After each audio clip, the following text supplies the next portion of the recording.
Olá, queridos alunos da Escola Bíblica Dominical da nossa Igreja Nova Vida em Bom Sucesso. Sejam bem-vindos aí à aula de número 25. Povos presentes no Antigo Testamento, parte 13. Povos vizinhos de Israel, os cananeus. Vamos hoje falar dos filisteus, né? Falar um pouquinho sobre eles. Quero convidar você a fazer uma oração. Senhor, nós te agradecemos por essa aula, pedimos a tua direção em tudo que vamos falar aqui, que seja uma bênção para quem for assistir.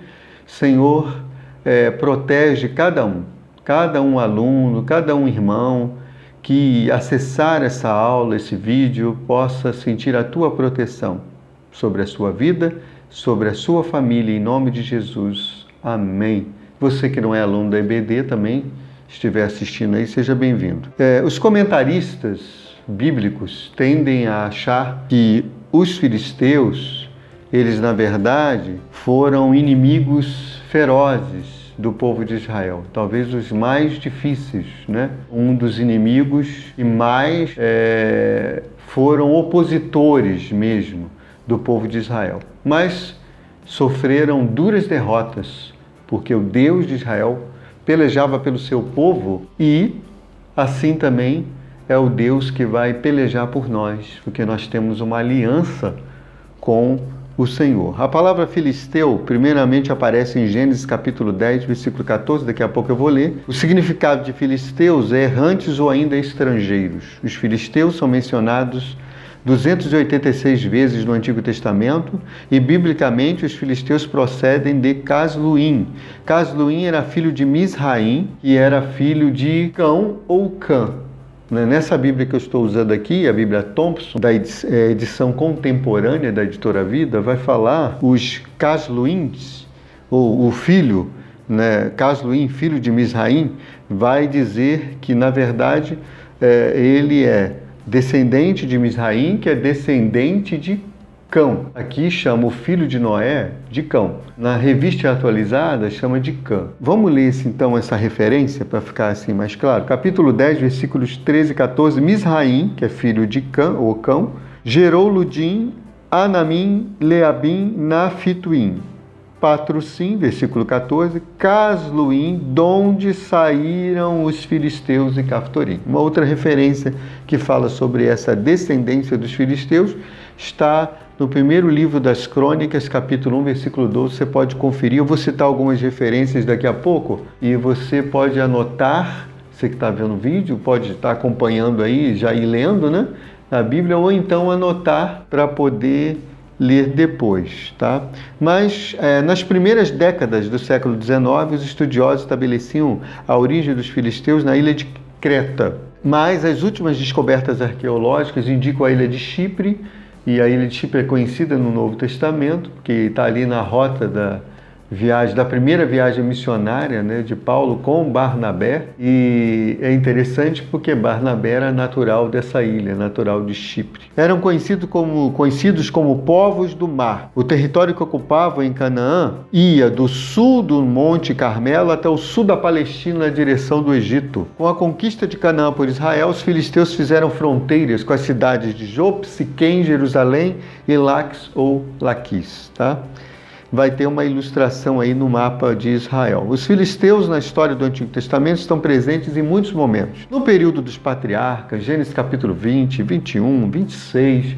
No período do Êxodo, são citados em Êxodo capítulo 23, versículo 31. São citados em Juízes, logo no início, né? Capítulo 3, versículo 31. Também primeiro livro de Samuel, segundo livro de Samuel, durante o reinado, do reino dividido, né? Durante o reino dividido, o reino do sul e o reino do norte. São mencionados também no primeiro livro dos reis, no segundo livro dos reis, segundo livro das crônicas e também no livro do profeta Isaías, capítulo 9, versículos de 8 a 12. Vocês podem ver que eles estão sendo mencionados num conteúdo importante aí do Antigo Testamento, né? A última referência, essa eu quero ler com você, está ali em Zacarias, capítulo 9, versículo 6. É a última referência no Antigo Testamento, né, dos filisteus. Estrangeiros habitarão em Asdode, exterminarei a soberba dos filisteus. E o título aqui do capítulo 9, nessa minha Bíblia, aqui, Tom está dizendo assim, o castigo dos inimigos de Israel. Então Deus está prometendo aqui que vai exterminar a soberba dos filisteus, porque Deus resiste aos soberbos, mas Ele dá graça aos humildes, né? Nosso Senhor. 2 episódios marcantes envolvendo os filisteus em luta contra Israel. Você deve conhecer a história de escola bíblica de férias, escola dominical, tem vários filmes, Juízes capítulo 16 e primeiro livro de Samuel capítulo 17. Juízes capítulo 16, Sansão derruba o templo do deus Dagon, vai aparecer uma ilustração aí da força de Sansão, né? E derrota os filisteus com a sua morte, e matou mais na sua morte que na sua vida. Em vida, aproximadamente, ele matou 1.030 filisteus, e na sua morte ele matou mais, porque o templo estava cheio. Você conhece a história, ele se relacionou com o pecado, né? Naquele relacionamento que ele teve amoroso com Dalila, e assim se desviou da presença do Senhor e do propósito de Deus para a sua vida, quebrou o voto de Nazireu, falou que ele tinha um pacto com Deus que não podia cortar o cabelo, que a força estava no cabelo, e na verdade não estava no pacto, na aliança com Deus, no próprio Deus, que tinha um propósito na vida dele. Ele entregou isso para Dalila, não foi a primeira vez que ele quebrou o voto do Nazireu, que era para ser separado para Deus, não é? Tocou em coisa morta quando matou o leão, e depois foi lá e pegou o mel que estava naquela carcaça e não podia, o Nazireu não podia tocar em nada morto, né? Em carne morta, e aí ele foi quebrando esse voto, né? De Nazireu, e aí na culminância de tudo, ele acabou sendo entregue nas mãos dos filisteus. Dalila cortou o seu cabelo e ele então perdeu a sua força. E é triste o texto quando vai dizer que Sansão se levantou quando ouviu que os filisteus estavam vindo, mas não tinha mais a força, porque ele não sabia que o Senhor tinha se apartado dele. Já não era mais com ele, porque ele quebrou o pacto, a aliança com Deus. Nós temos uma aliança com Deus e devemos fazer tudo para honrar esse pacto, porque Deus é fiel. E se nós fizermos como Sansão fez, nós poderemos ficar vulneráveis, porque poderemos ficar separados de Deus. Então vamos honrar a aliança que temos com Deus e vamos evitar o pecado na nossa vida. Mas ele então teve um momento de resgate lá no fim da sua vida, quando ele estava preso e ele estava ali servindo, não é, de zombaria, de risos para os filisteus no templo de Dagon, e ele então, com os olhos vazados, cego, pede ao moço para que o ajude a chegar até as colunas que sustentavam aquele templo, e aquele moço ajuda, e aquele moço, que não sabemos o nome, representa as pessoas que nos ajudam a cumprir o propósito de Deus na nossa vida.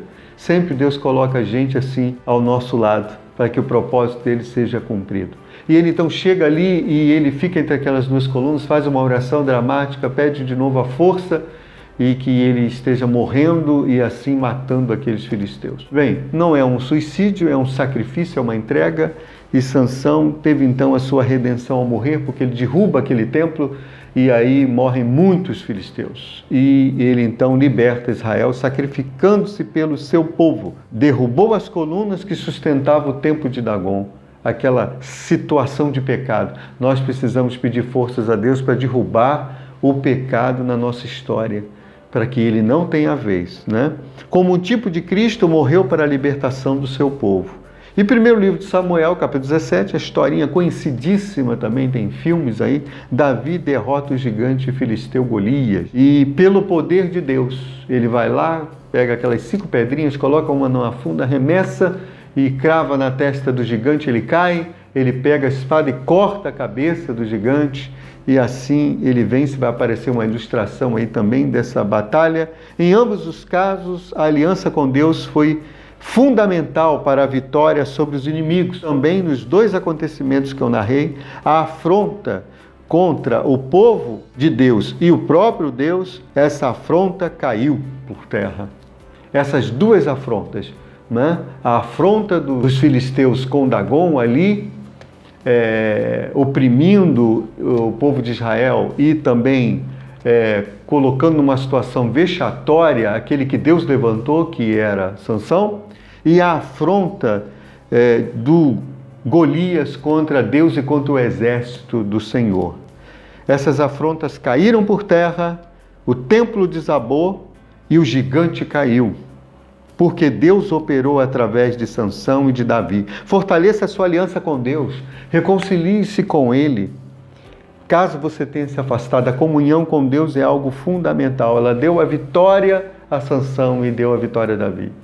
Mesmo na sua morte, Sansão foi vitorioso. Saiba que você tem uma aliança com Deus. É Ele quem garante a sua vitória, a minha vitória, para que os gigantes da afronta caiam e o nome do Senhor seja glorificado em sua vida. 1 livro de Samuel, capítulo 17, versículo 45 e 46, demonstra a vitória total do povo de Israel através de Davi, em que Davi vai declarar: Deus me entregou você nas minhas mãos, gigante Golias, e toda a terra hoje saberá que há Deus em Israel.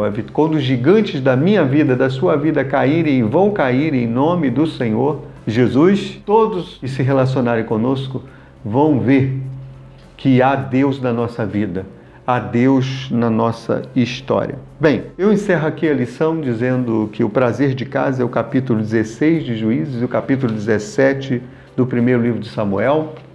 E eu quero assim finalizar não apenas essa lição de número 25, mas finalizar esse período que nós tivemos aí de vídeo aulas neste ano de 2020, tá bom?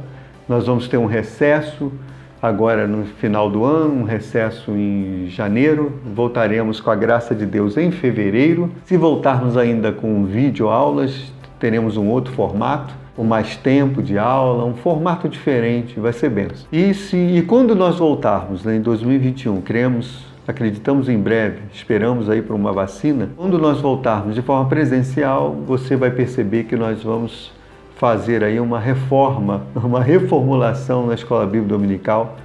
Creio que são estratégias que Deus tem dado a mim e ao pastor Carlos, que é o nosso pastor. Já conversei com o pastor Antônio Bento, que é meu parceiro na Escola Bíblica Dominical, e tem coisa boa de Deus vindo aí. Quero desejar a você um Feliz Natal, um próspero Ano Novo, bem melhor do que isso, cheio de felicidade, saúde, realizações na presença de Deus. Que o Senhor abençoe a sua vida rica e abundantemente.